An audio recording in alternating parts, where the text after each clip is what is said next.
Bonjour et bienvenue dans Le Monde Devant Soi, le podcast d'actu international de Slate.fr. Je suis Christophe Caron et je suis en compagnie de Jean-Marie Colombani, directeur de la publication de Slate. Salut Jean-Marie. Salut Christophe. Et d'Alain Frachon, éditorialiste au Monde et spécialiste des questions internationales. Bonjour Alain. Bonjour Christophe. On n'est jamais aussi bien servi que par soi-même, même quand on est le président chinois.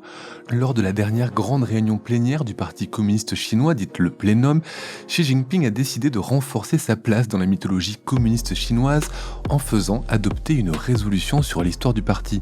C'est un des rares présidents à s'y essayer. Il est le troisième après Mao Tse-tung en 1945 et Deng Xiaoping en 1981.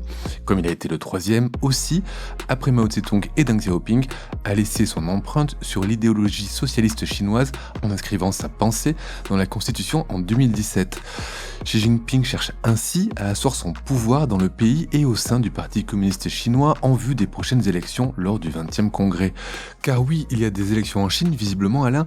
Expliquez-nous à quoi Xi Jinping va se présenter, lui qui cumule actuellement 3 rôles, secrétaire du Parti communiste chinois, président de la Chine et président de la Commission militaire centrale. Et dites-nous aussi, est-ce que ce sont vraiment des élections ? Alors non, il n'y a pas vraiment d'élection. La réunion l'an prochain, il y a un congrès national du parti tous les 5 ans, et la réunion l'an prochain de ce congrès, ça doit être le 18e ou le 19e depuis la naissance du Parti communiste chinois en 1921. Eh bien, ce congrès doit décider si oui ou non il propose à Xi Jinping de faire un 3e mandat, premièrement en tant que président, deuxièmement en tant que secrétaire général du parti et troisièmement en tant que président ou secrétaire général, je ne sais plus quel est le titre, de la commission militaire, qui le met à la tête de l'armée, la plus haute hiérarchie militaire, la plus haute hiérarchie civile, et enfin le président de l'État de la Chine également. Naturellement, les 2700 à 3000, ça dépend un peu, les 2700 à 3000 membres du Congrès national qui se réuniront à Pékin vont approuver le 3e mandat accordé à Xi Jinping. Vous savez, Xi Jinping a changé la Constitution, il a changé les règles en 2018. Les règles étaient, depuis Deng Xiaoping, depuis 1982, que à la tête du parti et à la tête de l'État, on ne peut faire que 2 mandats successifs, 2 mandats de 5 ans. C'est ça d'ailleurs qui distinguait la dictature chinoise parmi les autres régimes autocratiques, si vous voulez, c'est que la question de la succession était réglée. Tous les régimes autocratiques, toutes les dictatures butent sur cette question-là. Comment on passe d'un homme à un autre ou d'une femme à une autre ? Eh bien, la Chine était très originale et elle avait introduit, Deng Xiaoping avait introduit cette mécanique-là, cette loi qui interdisait de faire plus de 2 mandats successifs pour ne pas que le pays retombe dans les excès du culte de la personnalité et du pouvoir personnel qu'il avait connu du temps de Mao Tse-tung. Eh bien, Xi Jinping a fait changer ça en 2018 et l'an prochain, sur la base de cette résolution du plénum de cette semaine dont vous venez de parler, qui souligne l'immense apport de Xi Jinping à l'histoire du parti et à l'histoire de la Chine, immense apport qui va être présenté comme justifiant la nomination de Xi Jinping à un 3e mandat pour les 3 fonctions que nous avons mentionnées. Alain le disait, Xi Jinping a modifié la Constitution en 2018 pour pouvoir se présenter au-delà des 2 mandats. Est-ce qu'en faisant ça, est-ce qu'en revenant sur les choix de Deng Xiaoping pour limiter la concentration des pouvoirs entre les mains d'un seul homme, Xi Jinping ne signe pas un retour au maoïsme et à ce genre de présidence à vie un peu paranoïaque, Jean-Marie ? Alors, en tout cas, c'est un retour en arrière très clair. Et j'en veux aussi pour preuve le fait que Deng Xiaoping, sa principale critique sur la période antérieure, portait sur la révolution culturelle, puisqu'il avait dénoncé un certain nombre de gens, de cadres du parti, mais pas seulement, avaient été réhabilités. Et là, en revanche, avec Xi Jinping, cet épisode-là la critique n'est pas reprise, en tout cas, elle tient une place mineure dans cette nouvelle écriture de l'histoire, qui est tournée vers le renforcement du pouvoir. Donc il faut voir qu'on est dans une phase où à la fois Xi Jinping consolide son pouvoir. Il le consolide par voie, j'allais dire, constitutionnelle à travers ce qui se passe à l'intérieur du parti, on vient d'en parler, mais il le consolide aussi en éliminant un certain nombre de rivaux, en faisant la chasse aux patrons qui sont devenus trop riches et qui pourraient peut-être un jour avoir d'autres ambitions, en faisant la chasse aux intellectuels, aux artistes qui ne seraient pas dans la ligne.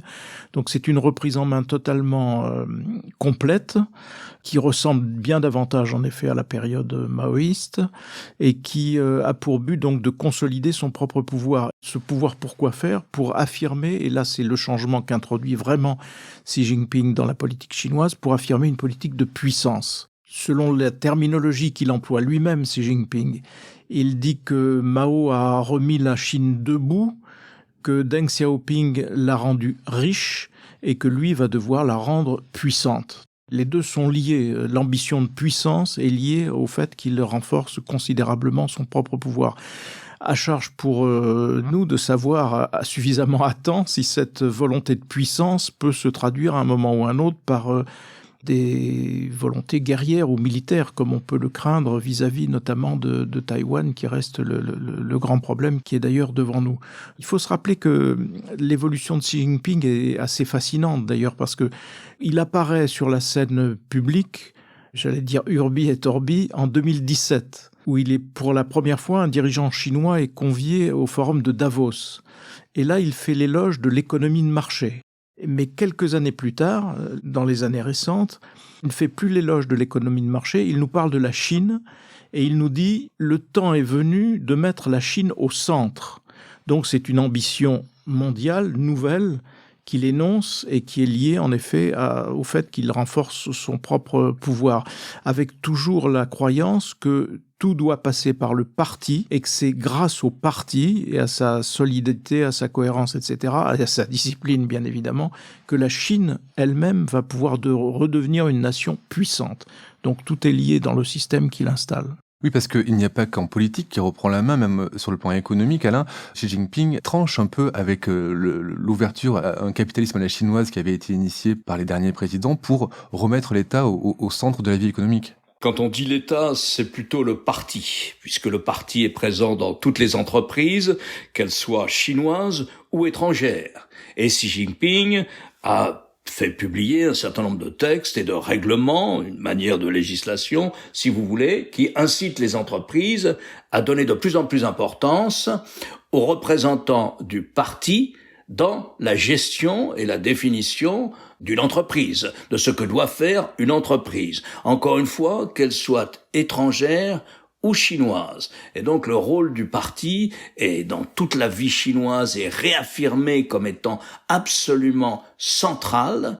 Il y avait eu du temps de ses deux prédécesseurs, après Deng Xiaoping, c'est-à-dire Hu Jintao et Jiang Zemin. Il y avait eu la tentation d'autonomiser l'administration, la haute administration, d'autonomiser, si vous voulez, l'État en tant que machine gouvernementale par rapport au parti. Xi Jinping est revenu totalement là-dessus et il a eu cette formule assez parlante qui est « il n'y a ni sud, ni nord, ni est, ni ouest, il n'y a que le parti ». Et Xi Jinping arrive à une rhétorique qui sanctifie véritablement le parti, qui l'assimile à la Chine, et ça, c'est un apport idéologique qu'il n'y avait pas eu depuis Mao Tse-tung. Et même, on a parlé du fait qu'il y avait eu 3 grandes résolutions pour écrire l'histoire du parti, l'une qui est faite par Mao Tse-tung en 1945, alors que le parti n'a pas encore gagné la guerre civile contre les nationalistes, il ne la gagnera que 4 ans plus tard, en 1949, une autre du temps de Deng Xiaoping, et je souscris à ce que disait Jean-Marie, qui est sur la question de l'autocritique.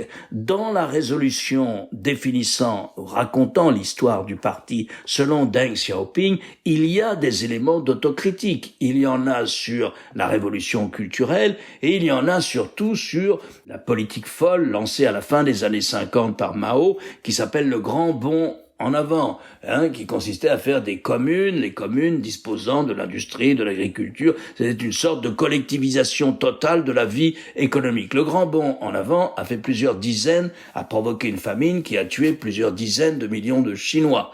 Et la révolution culturelle elle-même a fait des centaines de milliers de morts. Donc il y avait des éléments d'autocritique. Ces éléments disparaissent dans la nouvelle résolution, pour autant qu'on sache, puisque la nouvelle résolution n'a pas été publiée, en tout cas elle n'a pas été publiée en anglais, mais il semble qu'elle n'ait pas été publiée non plus en chinois, seulement des extraits regroupés dans un communiqué, une déclaration de 14 pages qui a été distribuée à la presse étrangère à Pékin. Donc voilà ce qu'on sait. On sait qu'apparemment il n'y a plus aucune autocritique et c'est la sanctification du parti. Un mot, Jean-Marie Avant, pour résumer ce que dit Alain à propos de l'absence d'autocritique dans cette résolution. Il y a une phrase qui la résume parfaitement, dit Le Monde. Cette phrase, c'est « Par la lutte centenaire, le parti et le peuple ont écrit l'épopée la plus sublime de l'histoire plusieurs fois millénaire de la nation chinoise ».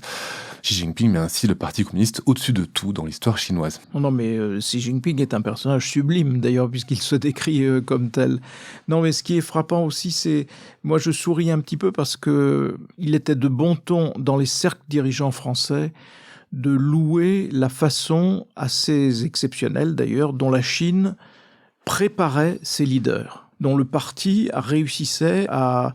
comme si c'était une immense école de pouvoir, à sélectionner progressivement, à faire avancer une case après l'autre, puis on voyait surgir un président, et donc c'était une technocratie au fond avancée qui s'auto-sélectionnait mais qui était assez pertinente dans ses choix. Et voilà que tout cela semble aujourd'hui balayé par un processus purement dictatorial, autoritaire, tout bête. Et donc je me demande quelle incidence cela va avoir sur le futur de la Chine, parce que dès lors que vous imposez une seule règle et que cette règle est celle du parti, l'écart avec la réalité va probablement à un moment ou à un autre se creuser. Et donc on n'a plus du tout ce système si particulier qui faisait rêver un certain nombre de nos dirigeants. On peut le comparer à celui de l'armée, par exemple. Dans les armées, les officiers, futurs officiers généraux, ceux qui grimpent sont sélectionnés progressivement à travers tout un cursus qui est assez bien fait, autant qu'on puisse en juger, et qui voit surgir ou promouvoir des gens qui ont suivi tout ce parcours. Et donc là, ça laisse place aujourd'hui à un système purement autoritaire, dictatorial, ce qu'on voudra, mis au service, encore une fois, et c'est ça que je pense qui doit être notre principale préoccupation, d'une politique de puissance qui va s'exercer non seulement sur le plan de sa militarisation, de son nationalisme, mais aussi sur le plan économique. Parce que la Chine, comme l'a dit Xi Jinping lui-même, aspire à se placer au centre, donc à être celle qui va, appuyée par le fait que la Chine va devenir la première puissance économique mondiale, va être celle qui va redéfinir les règles de l'économie mondiale. C'est ça l'ambition aussi de la Chine, d'être celle qui va pouvoir redéfinir ses règles. D'où l'importance de la bataille des normes et ainsi de suite par ailleurs. Donc voilà, c'est exactement à cela que nous devons faire face, avec cet extraordinaire paradoxe, c'est que c'est cette puissance-là qui s'affirme, et en même temps, c'est vu par nos économies, le principal marché mondial en développement, un marché phénoménal, donc où nous avons tous intérêt, pays du Pacifique, pays de l'Asie, pays européens, à commercer avec la Chine et à être en bonne relation économique avec elle. C'est ça le grand paradoxe. Et elle va se servir du fait qu'elle ait cette attractivité pour essayer d'influencer les règles du jeu qui, jusqu'à présent, étaient définies par les pays occidentaux et principalement par les États-Unis. Donc c'est une vision intrinsèque, c'est pas une réaction à la montée en puissance d'autres nations. Non, c'est vraiment la Chine qui s'est tournée vers elle-même et vers ses propres ambitions, et c'est à ça que Xi Jinping dédie ses mandats et le fait qu'il veuille être président à vie. Alain, j'ai une question peut-être un peu naïve, mais par rapport à ce que disait Jean-Marie sur la préparation des élites et la suite de Xi Jinping, est-ce qu'il n'y a qu'une seule tendance, qu'un seul bloc homogène au sein du Parti communiste chinois? On a pu voir qu'après la révolution culturelle, il y avait différentes tendances, différentes factions au sein du Parti communiste chinois. Est-ce qu'aujourd'hui, il y a encore des courants qui ne seraient pas forcément d'accord avec ce que fait Xi Jinping? Est-ce que ces courants existent? Est-ce qu'ils peuvent s'exprimer? On sait par exemple que le Premier ministre n'a pas forcément la même vision économique que le président, mais est-ce que ce sont des choses qui peuvent s'exprimer ou est-ce que c'est complètement verrouillé? Je crois qu'on peut faire deux remarques. La première que font la plupart des sinologues, les gens qui s'attachent, universitaires, experts, diplomates, qui s'attachent à décrypter le pouvoir chinois, c'est que Xi Jinping n'a pas de concurrent. Il n'y a pas un homme ou une femme. Le pouvoir chinois est à 99% masculin.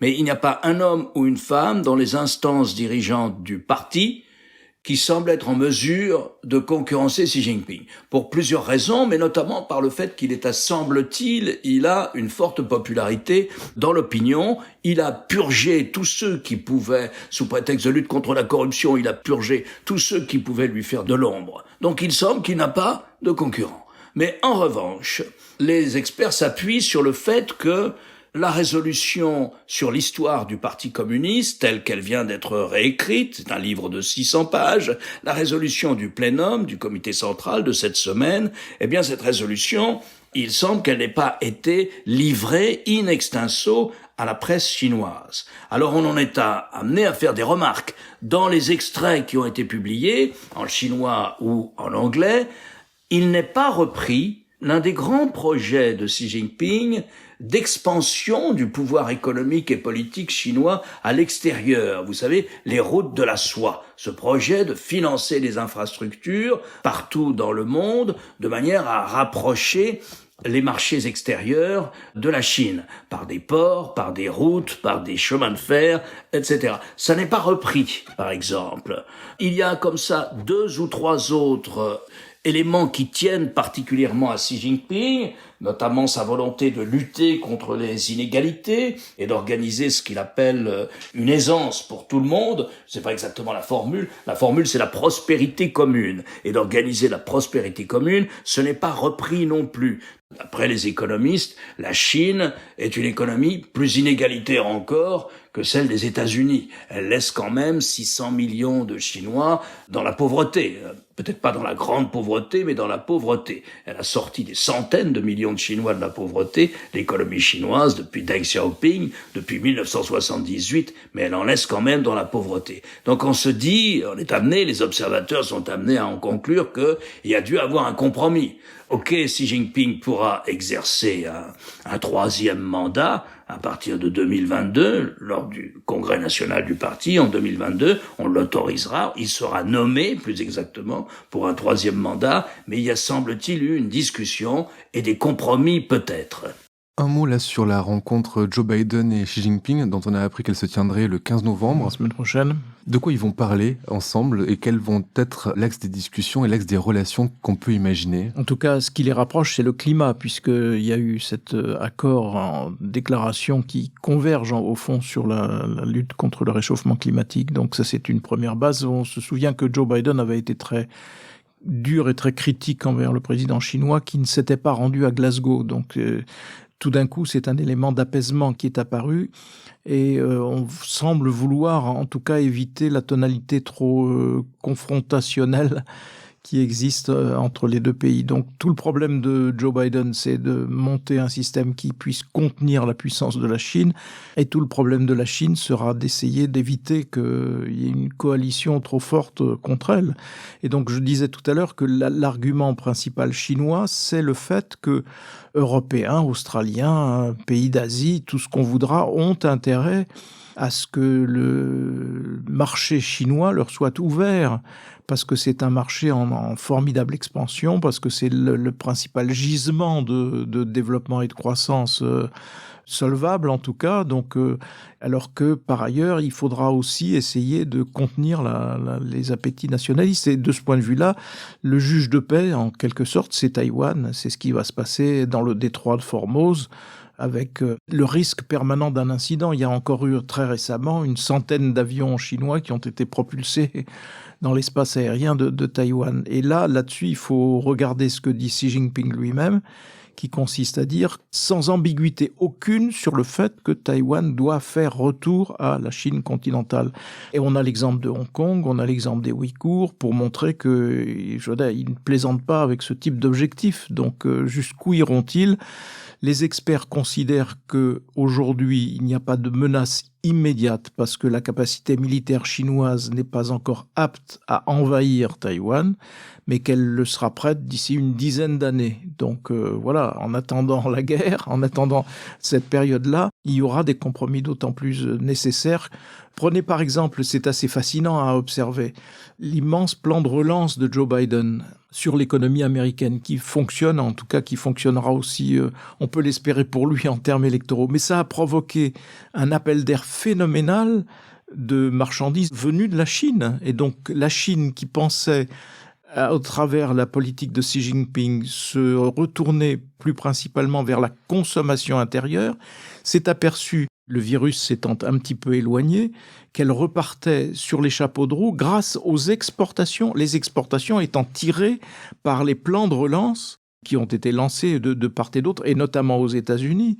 Donc vous voyez, c'est ça qui fait la complexité de la période et qui fait que on n'est pas dans une situation de guerre froide, on est dans une situation originale, particulière, où on sait ce à quoi veut aboutir Xi Jinping, et donc on sait aussi qu'il faudra essayer de ne pas se laisser avoir, voilà, tout bêtement. Donc c'est un petit épisode de ce qui va se passer entre Joe Biden et Xi Jinping, dans une phase qui semble être là une phase de retour à une discussion, en tout cas une forme d'apaisement. En tout cas, si on lit les officiels chinois, ils parlent aujourd'hui pas d'ouverture, mais quelque chose qui y ressemble. Donc on sent qu'il y a une codépendance entre Occident et Chine à propos du commerce, et en même temps cette nécessité de contenir la Chine sur le plan militaire. C'est quelque chose qui va être compliqué, Alain, dans les années à venir, d'avoir à la fois cette volonté d'avoir des relations commerciales saines et d'avoir en même temps une fermeté, en tout cas en matière de géopolitique. C'est sans précédent. C'est-à-dire que vous avez d'un côté et simultanément une rivalité stratégique entre les États-Unis, l'Europe, le monde occidental, mais pas seulement le monde occidental, d'un côté, et puis de l'autre, la Chine qui veut imposer ses normes, qui veut changer un système international qui pourtant lui a incroyablement profité, mais elle estime que maintenant, ce système international l'empêche d'être au premier rang mondial, d'assurer la prépondérance mondiale. Et donc, elle veut le changer de façon à être beaucoup plus à même d'assurer la prépondérance mondiale et notamment d'imposer ses normes sociales, sécuritaires, sanitaires, gestion de l'Internet, gestion du contrôle des armements nucléaires, etc. Donc voilà la situation. Et en même temps, simultanément, à côté de cette rivalité stratégique, vous avez une interdépendance économique. Alors, les États-Unis n'emploient jamais le terme de guerre froide, d'ailleurs, comme disait Jean-Marie, parce qu'ils savent que les échanges sont trop nombreux entre les deux parties. Ça ne ressemble pas à la guerre froide. Pendant la guerre froide, au sommet de la guerre froide, les échanges économiques entre l'Union soviétique et les États-Unis se montaient les bonnes années à $1 milliard par an. Aujourd'hui, les échanges entre la Chine, adversaire rival stratégique des États-Unis, et les États-Unis sont de $1 milliard par jour. Il y a malgré tout une interdépendance. L'Union européenne est le principal marché en valeur et pour la Chine, son principal marché à l'exportation. Et la Chine présentant pour les entreprises européennes l'un des principaux marchés aussi à l'exportation. Et donc c'est la simultanéité de cette rivalité stratégique et de cette interdépendance économique qui fait toute l'originalité de la situation actuelle. Alors il y a 2 points sur lesquels la rivalité est ouverte. Elle est ouverte dans la course aux armements, notamment dans le cyberespace et dans l'espace, entre les États-Unis et la Chine, et elle est, et ça c'est très nouveau, ouverte en matière de haute technologie, toutes les technologies de l'avenir. Là, il n'y a plus de coopération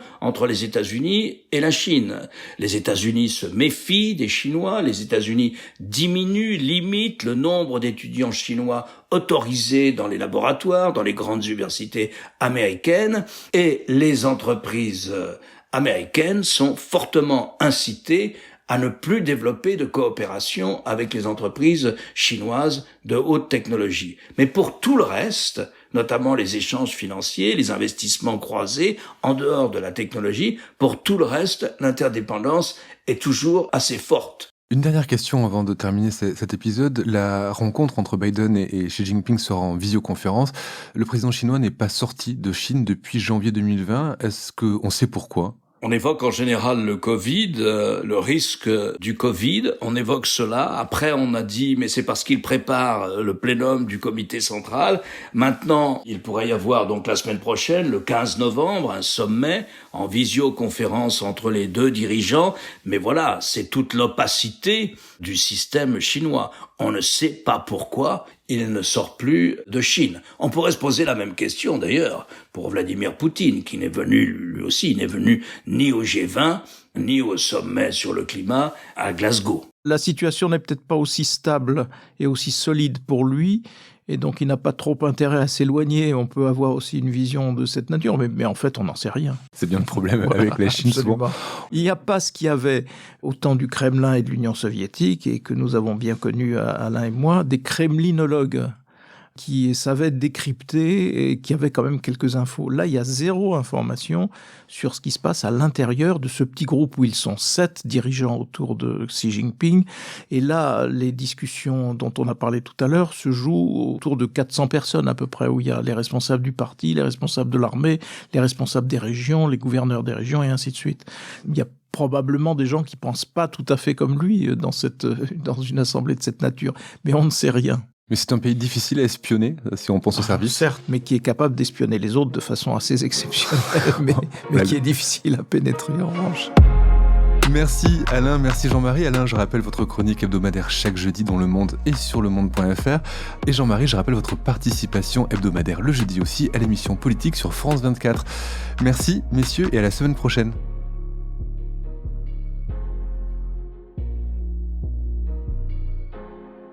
Retrouvez Le Monde devant soi chaque vendredi sur slate.fr ou votre plateforme de podcast préférée.